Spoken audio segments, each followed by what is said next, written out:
Another weird thumbnail, but that's kind of the feeling that you're probably gonna have watching this movie. Um, but anyway, here's my video review for David Cronenberg's Crimes of the Future. Um, this David Cronenberg is just a weird motherfucker. But he makes movies that you can't really look away from. And that's true for this movie as well. David Cronenberg has, had a very interesting career in that not only has he dabbled with science fiction and body horror, but he's also dabbled with, more realistic films like Eastern Promises or History of Violence. But I think most of what he's known for really is his movies like The Fly and Videodrome, movies that are all about what sick and twisted things we can do to ourselves and whether or not, we may or may not end up in that kind of reality. And this movie paints a pretty clear picture on what a future society like this can be like, and it's horrifying. But anyway, here, what Crimes of the Future is all about. It paints a picture of a very dystopic and broken world where humanity, or most of humanity, has lost the ability to feel pain, where most people are not able to feel what pain feels like. They don't have the signals in their brains that send warnings to their brains of danger, what pain is really for, because one of the characters in this movie says pain is one of the most important things to the human body because it warns us of danger. It warns us of, of disease, of infection. And most people have completely lost that feeling, and either it has driven them completely crazy or it has driven them to go towards the people who can feel pain, like Vigo Mortenson's character, who is the main character in this, and he's one of the only people in this society that can feel pain still. He's very sick. He has a lot of things wrong with his body, and he's also become what's the most fascinating part of this movie and this concept is that he has basically become, with Lea Seydoux's character, these people have basically become performance artists where they are able to express what things can happen to their bodies that other people cannot feel. And these people who can't feel pain are interested in seeing that. And it's really fascinating to watch this unfold. And we see all these different types of things that,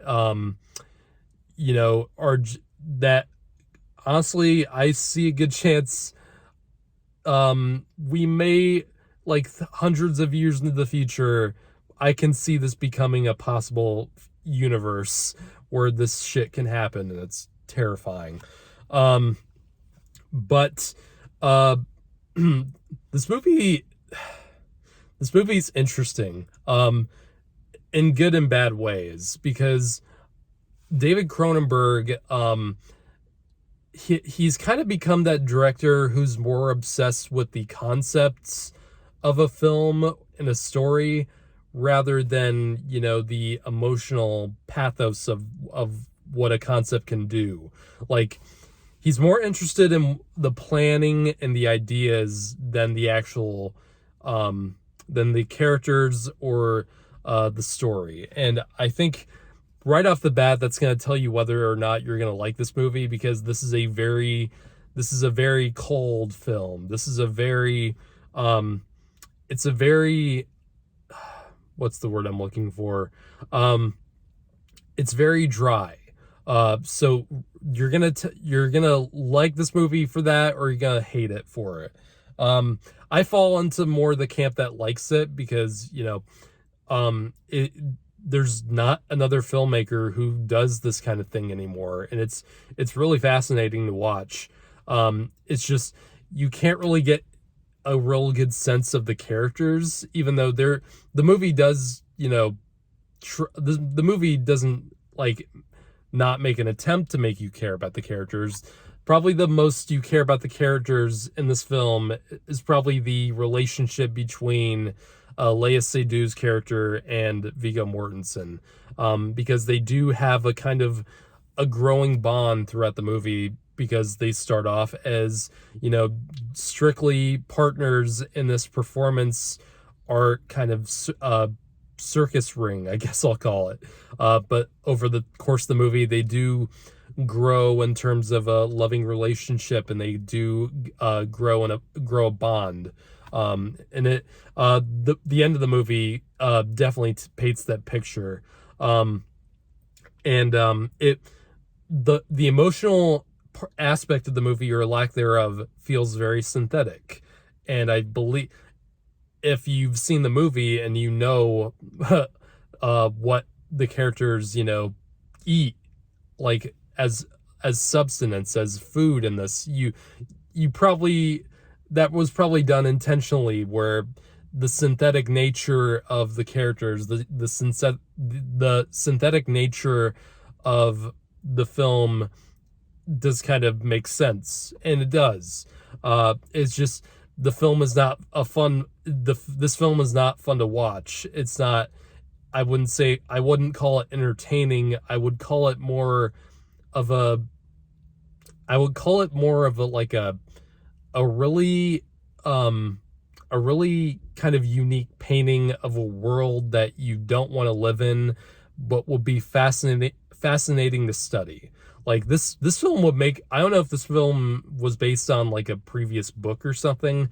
I think this would make a very fascinating novel to read. It definitely does feel like it was written previously as a novel. But I'm pretty sure David Cronenberg just thought of this. He would make a very fascinating novelist. But in terms of film, in terms of this kind of art, the art form of film, it doesn't translate as well into being, it doesn't translate to well into film as it would in like another different kind of art form. So I did find myself kind of, nodding off at certain points in the movie, because it is so, it's so dry. Like there's not a ton of like, it's not fast paced at all. It's very slow paced. It doesn't really have much of a 3-act structure. There's a lot of build up to something that doesn't really happen. And what does happen doesn't feel, huge. It doesn't feel huge or anything. And it will definitely leave most audiences feeling like they were completely, like their time was wasted. And I don't feel like my time was wasted at all. Because I didn't go into this movie expecting a really fun time at the movies. I was expecting something that was going to make me think more about a reality that I don't live in. And I'm still glad I'm really still glad I watched this movie. It's just, this is not an enjoyable summer movie. This is going to be one that's going to make you feel very uncomfortable with some of the imagery, and the imagery is fantastic in this. The visual effects in this movie, most of them were done practically, I assume, are spectacular. Like, there's a person in this movie, a character whose eyes and mouth are completely sewn shut, and they're completely covered in ears all over their body, and it's weird. It's uncomfortable, but it's fantastically done. And also, this movie makes you feel like you are a part of this a part of this world, like in the way that the sound design is done, because you're constantly hearing this kind of weird ambience throughout the entire thing. all these footsteps that you hear when the characters go to this place called the registry. You constantly hear these distant footsteps that you're not entirely sure if they're coming from inside this building or not, because it's a pretty small building, but it does lend itself to a really uncomfortable atmosphere that really sucks you into this world and makes you question things. So yeah, I would say I like the movie. I just don't love it. I don't know if I have the desire to watch it again, but like it was still I think a really worthy first time sit, at least. I think the world it creates is more interesting than the story it creates. I thought of something. I thought of David Cronenberg in this kind of way. If you've seen the movie Jupiter Ascending, and you've seen Eddie Redmayne's performance in that movie, and it's hilarious, by the way, and you've seen that scene where Eddie Redmayne says, "I create life, and then I destroy it." That reminded me of David Cronenberg's depiction of the human anatomy in this movie. I create human anatomy, and I destroy it in the most bizarre ways.